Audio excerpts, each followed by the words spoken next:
Assalamualaikum warahmatullahi wabarakatuh. Perkenalkan, nama saya Nur Afrianingsi Pasaeno dari Fakultas Sains Prodi Farmasi Universitas Mandala Waluya Kendari.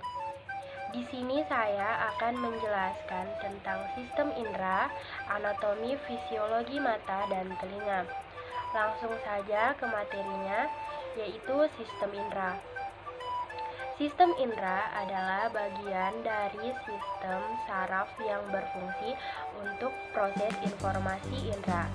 Di dalam sistem indera terdapat reseptor indera, jalur saraf, dan bagian dari otak ikut serta dalam tanggapan indera. Macam-macam sistem indera yaitu penglihatan, pendengaran, pengecapan, penciuman, sensorik atau peraba. Di sini bisa kita lihat gambar sistem indera. Ada mata, telinga, kulit, lidah, dan hidung. Kemudian anatomi fisiologi mata. Mata merupakan indera penglihatan. Mata kita dapat diibaratkan seperti sebuah kamera yang sangat canggih. Mata dapat mengambil seluruh gambar yang ada di sekitar kita dan menyampaikan gambar tersebut ke otak sehingga kita dapat mengetahui lingkungan sekitar kita. Mata terdiri atas organ okuli aksesori atau alat bantu mata dan okulus atau bola mata. Kemudian organ okuli aksesoria terdiri atas alis mata yang berfungsi melindungi mata dari cahaya yang menyilaukan mata dan menghalangi keringat atau debu yang akan masuk ke dalam mata. Yang kedua yaitu kelopak mata.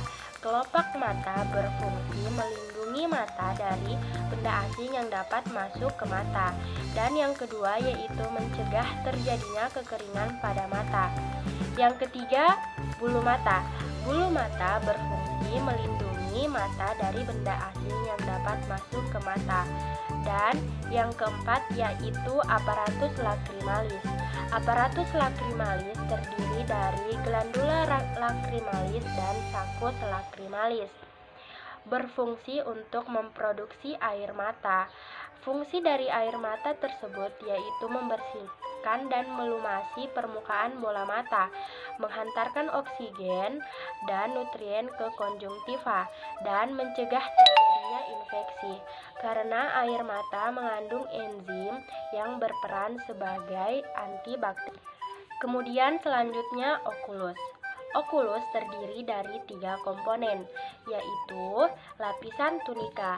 Lapisan tunika ini terdiri dari 3 lapisan yang membentuk dinding bola mata, yaitu lapisan pertama atau terluar, yaitu biasa disebut tunika fibrosa, yang terdiri dari sklera dan kornea, yang berfungsi untuk melindungi dan mempertahankan bola mata. Kemudian lapisan kedua atau yang biasa disebut tunika vaskular atau uvea, yang terdiri atas koroid, badan siliaris, dan iris.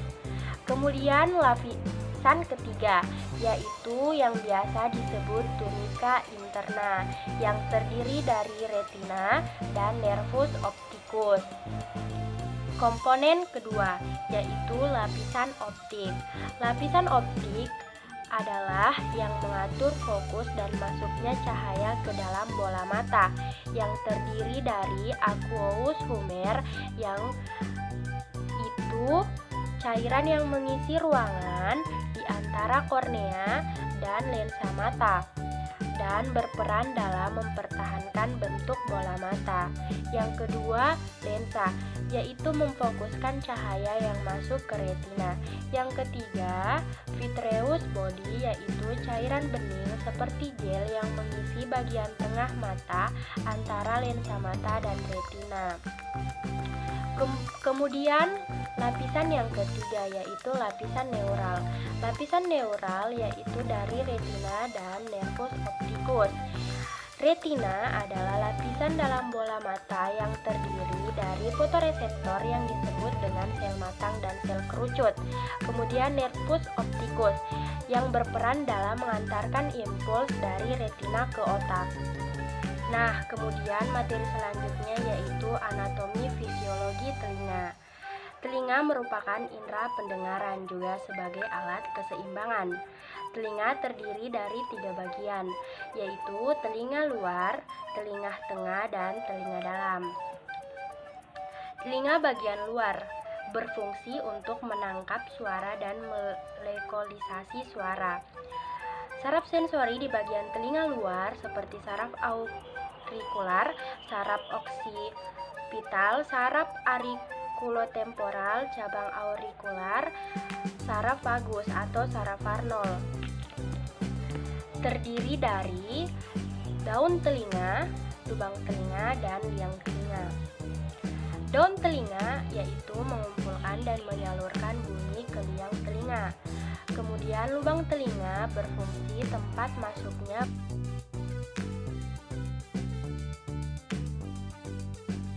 telinga bagian luar, berfungsi untuk menangkap suara dan melokalisasi suara. Kemudian saraf sensori di bagian telinga luar seperti saraf aurikular, saraf oksipital, saraf aurikulotemporal, dan cabang aurikular, saraf vagus atau saraf Arnold.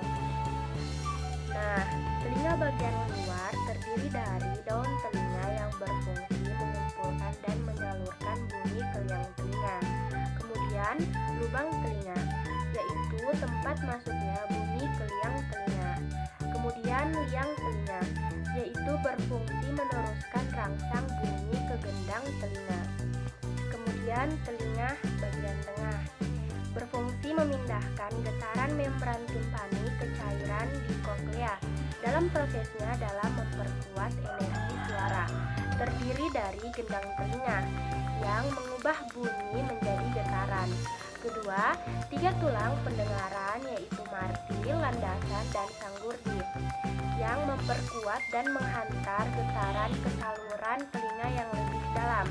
Kemudian saluran eustachius yaitu menghubungkan rongga mulut dengan telinga dalam dan mengatur keseimbangan tekanan udara. Kemudian telinga dalam berfungsi mengubah getaran dari telinga dalam menjadi impuls listrik dan meneruskannya melalui saraf menuju otak. Telinga dalam terdiri dari 3 struktur, yaitu 3 saluran setengah lingkaran, yakni menjaga keseimbangan tubuh.